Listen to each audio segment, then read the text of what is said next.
మన జుట్టు రఫ్‌గా అయిపోతుంటుంది. సిల్కీగా అవ్వాలంటే మనము బయట దొరికే కండిషనర్లు అయితే యూజ్ చేస్తుంటాం. ఎప్పుడైనా ఈ బెండి ప్యాక్‌ని ట్రై చేశారా? ట్రై చేయకపోతే ఒకసారి ట్రై చేయండి. మంచి రిజల్ట్ అయితే వస్తుంది.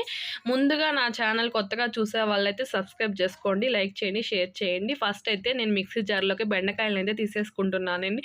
తొక్కలైనా పర్వాలేదు. ఏమైనా బెండకాయలో ఉండే జిగురు వల్ల మన జుట్టు బాగా సిల్కీగా అవుతుంది. నానబెట్టుకున్న 2 స్పూన్స్ బియ్యం, మెంతులు అయితే వేసేసుకొని ఒక 2 స్పూన్స్ పెరుగు వేసేసుకొని నేను ఈ బియ్యం మెంతులు కడిగిన వాటర్తోనే దీన్ని మెత్తటి క్రీమ్ పేస్ట్ లాగా అయితే చేసేసుకుంటున్నాను.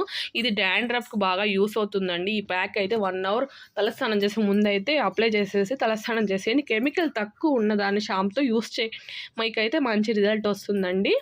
లేదు మాకు టైం లేదు, మేము ప్యాక్ వేసుకోలేమంటే దీంట్లో కొంచెం నీళ్ళు కలుపుకొని తలస్నానానికి షాంపూ కలుపుకొని తలస్నానం చేసేయండి. నచ్చినట్లయితే లైక్ చేయండి, షేర్ చేయండి, కామెంట్ చేయండి. బాయ్ అండి.